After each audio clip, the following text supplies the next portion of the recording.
நம்ம நாட்டில், அதுவும் குறிப்பாக தமிழ்நாட்டில் ஒரு விஷயம் வந்து சரியாக வந்து பெற்றோர்கள்ன்றது வந்து மேடையில் இருக்கிறவங்களும் என்னையும் சேர்த்து சொல்கிறேன். எங்கள் அப்பாவை வந்து எங்கள் அப்பாவுக்கு மேலே வச்சுருக்கிற ஒரே குற்றச்சாட்டு அது மட்டும்தான். பெற்றோர்கள் வந்து ஒரு தப்பு வந்து சொல்லுவோம் செய்கிறாங்க. என்ன தப்பு அப்படின்னா, படி படி படி, மொபைல் நோண்டாத, அது உங்களுக்கு எங்களுக்கு கிடையாது, டிவி பார்க்காத, வந்து எவ்வளோ நேரம் தான் கண்ணு கெட்டு போயிடும் காது கெட்டு போயிடும், அப்படி என்ன தான் பேசுவீங்க, இப்படின்னு பல்வேறு விஷயங்களை அறம் சார்ந்த விஷயங்களை சொல்லுவாங்க. படிக்கணும், கஷ்டப்படணும், முன்னேறணும், இப்படி வந்து நிறைய விஷயங்கள் பேசுவாங்க. ஆனால் அவங்க வந்து முக்கியமாக சொல்ல கொடுக்காத ஒரே ஒரு விஷயம் வந்து பணம் பற்றி அவங்க வந்து சொல்லி கொடுப்பது. பணத்தை எப்படி கையாளணும் அப்படின்றது வந்து பிள்ளைங்களுக்கு சொல்கிறதே இல்லை. அவங்க நான் பட்ட கஷ்டம் என் பிள்ளைய படக்கூடாது அப்படி சொல்கிறவங்க இருக்காங்க. ஆனால் வந்து பணம் பற்றின விஷயங்களை வந்து நம்ம பெற்றோர்கள் சொல்கிறதில்ல. நம்ம பெற்றோர்கள் கையில் என்ன கஷ்டத்துக்கு அப்புறம் அந்த பணம் நமக்கு அவங்க கையிலேருந்து நம்ம கைக்கு வருதுன்னு அவங்க நமக்கு சொல்கிறதில்ல. இது நமக்கு எப்போ புரிய ஆரம்பிக்கும்னா, நம்ம படித்து முடித்த உடனே புரிய ஆரம்பிக்கும். ஸோ நான் சொல்கிறது வந்து பணம் வந்து ஒரு படித்து முடிச்சிட்டோ இல்லை படிக்காமலோ ஒரு வந்த உடனே பணம் ஈட்டுவதற்கு 4 வழி இருக்குது.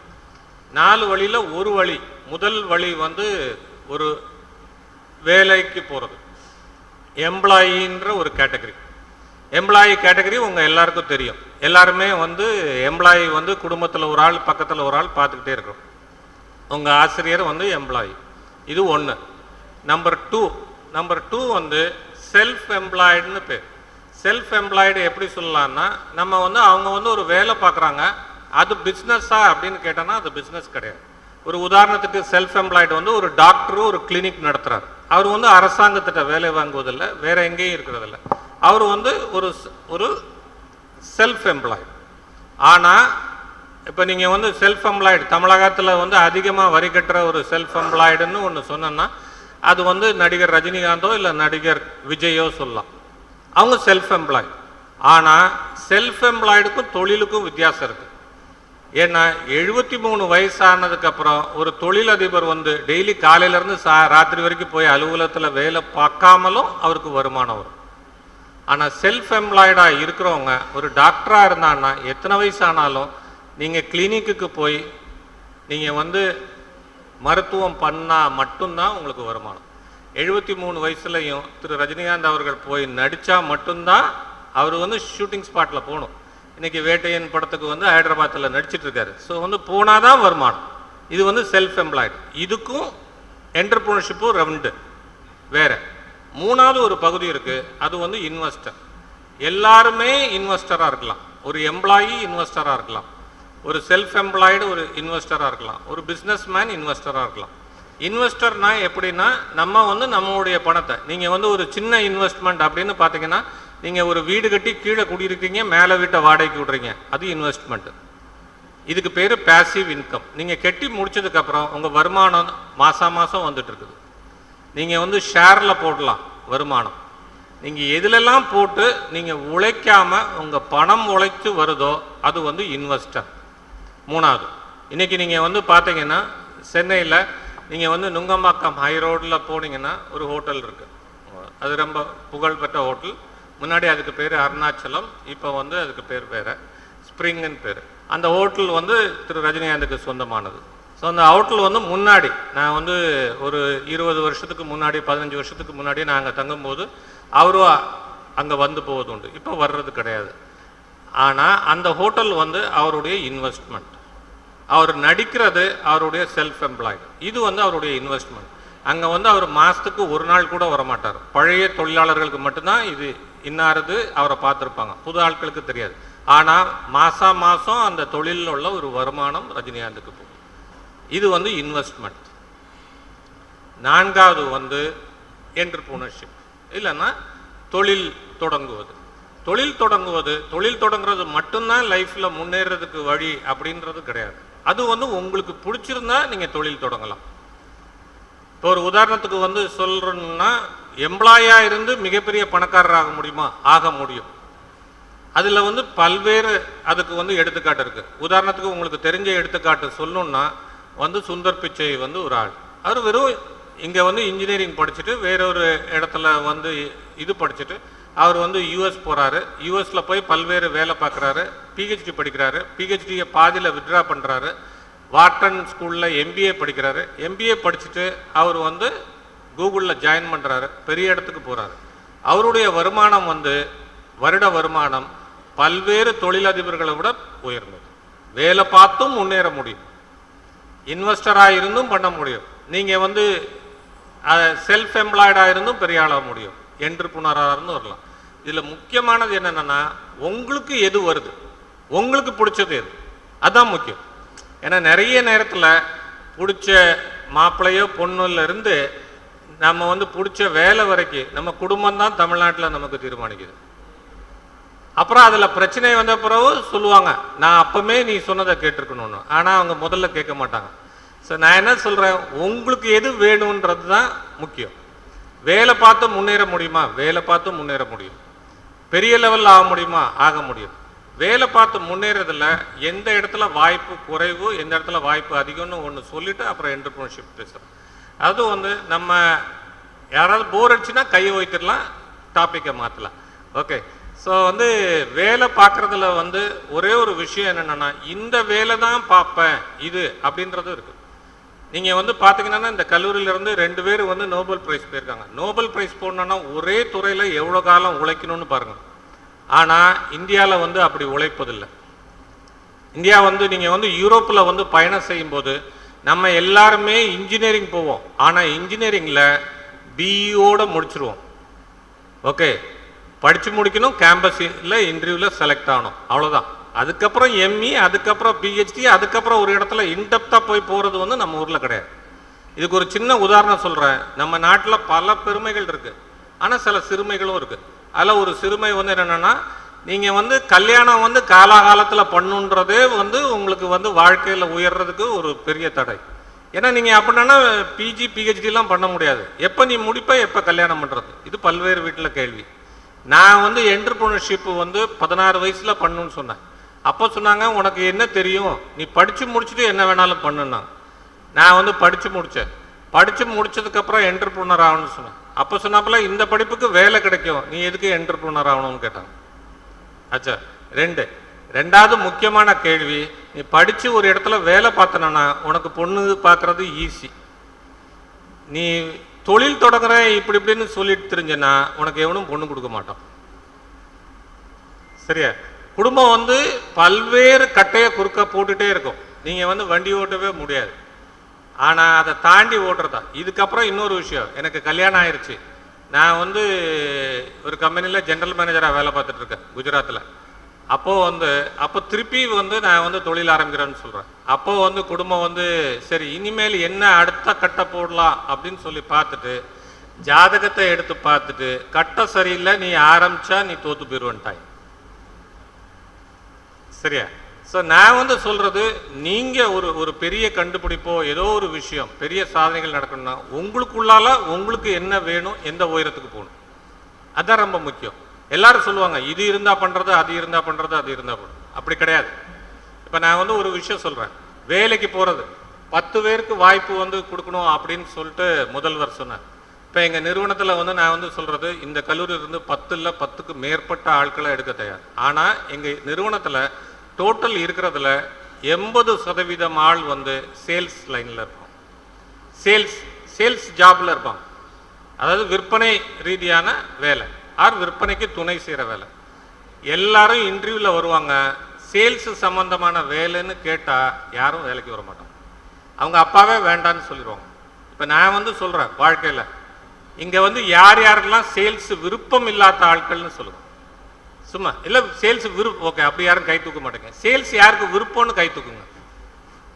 ஒரு ஆள், 2, முன் வரிசையில் ஒரு ஆள், பின் வரிசையில், ஓகே, 2, ஓகே. இந்த 2 பேருக்கு வந்து பயோடேட்டா அனுப்பிச்சா வந்து நான் வந்து பார்ட் டைம் ஜாப் இன்றைக்கே கொடுத்துடலாம், படித்து முடிக்க வேண்டிய அவசியமே இல்லை.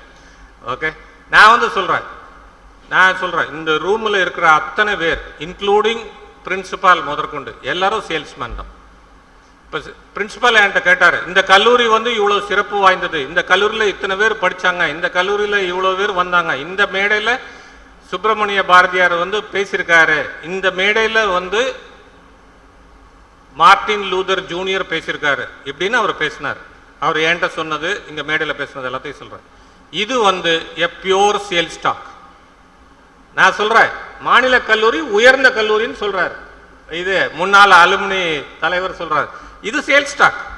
நான் சொல்கிறேன், ஒரு குழந்தை பிறந்த அன்னையிலேருந்து, என் மனைவிட்ட சொல்லுவாங்க, ஒத்துக்க மாட்டாங்க, இன்னைக்கு ஒத்துக்காங்க. என்னென்னா, ஒரு குழந்தை பிறந்ததுலேருந்து பசிச்சு அழுதுன்னா சேல் ஸ்டாக். எனக்கு பால் வேணும், சேல் ஸ்டாக். ஓகே, பள்ளிக்கூடம் இந்த இந்த இந்த ஆள் கூட போக மாட்டேன், இல்லை எங்கள் அப்பா கூட தான் போகணும், அடம் பிடிக்குதா, சேல் ஸ்டாக்.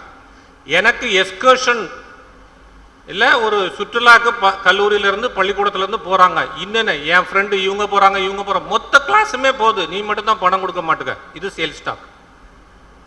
ஓகே, நீங்கள் ஒரு தப்பு பண்ணிட்டீங்க, லேட்டாக வீட்டுக்கு போகிறீங்க, ஏன் லேட்டு அப்படின்னு ஒரு காரணம் சொல்கிறீங்க, it is a sale stock. Okay, இதெல்லாம் விட்டுருங்க. ஒன்றை எனக்கு பிடிச்சிருக்குமா வந்துன்னு சொல்லி ஒரு பையன் லவ் லெட்டர் லீட்னான்னா அது சேல் ஸ்டாக். எப்படி சேல் ஸ்டாக்கு? இங்க பாரு, உனக்கு பொருத்தமான ஆள் நான் தான், சரியா? உன்னை காலம் பூரா கண் கலங்காம பார்த்துக்குவேன், 10 நாள் பார்த்துக்குவோன்னா தெரியாது, ஆனா காலம் பூரா கண் கலங்காம பார்த்துக்குவேன்னு சொல்லுவோம், சேல் ஸ்டாக். சரியா? ஸோ எல்லாமே வாழ்க்கையில வந்து ஒரு அரசியல்வாதி தன்னுடைய கட்சியை வந்து முன்னெடுத்து பேசுறதுல இருந்து, என் கட்சிக்கு ஓட்டு போடுன்னு சொல்றதுல இருந்து, நான் வந்தா சுபிட்சமாவுன்னு சொல்றதுல இருந்து, ஒரு பையன் ஒரு பொண்ணுகிட்ட வந்து ப்ரப்போஸ் பண்ணுறதுல இருந்து, ஒரு பொண்ணு ஒரு பையன்கிட்ட கேள்வி கேட்கறதுல இருந்து எல்லாமே சேல்ஸில் தான் நடக்கும். இது என்னுடைய இது சரியா இருக்கலாம், தப்பா இருக்கலாம். பட் இப்படி யோசிச்சு பாருங்க, நீங்க வந்து ஒரு டீன் இருக்காரு, ஒரு பிரின்சிபால் இருக்காரு, அரசாங்கத்திட்ட எனக்கு கட்டடம் கட்டுறதுக்கு நிதி வேணும் அப்படின்னு ப்ரப்போசல் வெறுமனே எழுதி ஒரு துண்டு சீட்டில் அனுப்பிச்சு விட்டா, ஒரு பேப்பரை அனுப்பிச்சு விட்டா பணம் வராது. அவர் போய் பார்க்குறவங்கள்ட்ட பார்த்து இது ஏன் தேவை, இதனால என்ன நன்மை, இல்லைன்னா இந்த கல்லூரியில் படித்த யார் வந்து அதிகாரத்தில் இருக்காங்க அவங்க மூலமாக பண்ணி வாங்குறது, இதுதான் சேல்ஸ். நான் என்ன சொல்கிறேன், இந்த உலகத்தில் போக போக போக முன்னேற நீங்கள் வந்து இன்ஃபோசிஸில் இருக்காங்க, இன்ஃபோசிஸ் மிஸ்டர் நாராயணமூர்த்தி, அவர் வந்து மிகப்பெரிய சேல்ஸ்மேன். நீங்கள் தொழில் தொடங்குறீங்கன்னு வச்சுக்கோங்களேன், தொழில் தொடங்குறதுக்கு முக்கியமான ஒரு காரணம், ஏன் நீங்கள் தொழில் தொடங்கணும்னு உங்கள் அப்பா அம்மாட்ட சொல்கிறதுல இருந்து, இல்லை திருமணம் ஆயிருந்தேன்னா உங்கள் மனைவிட்டையோ கணவர்கிட்டையோ சொல்கிறதுல வந்து சேல் ஸ்டாக். உங்கள் பேங்க்கில் உங்களுக்கு லோன் கொடுக்கணும்னு கேட்டிங்கன்னா சேல் ஸ்டாக்.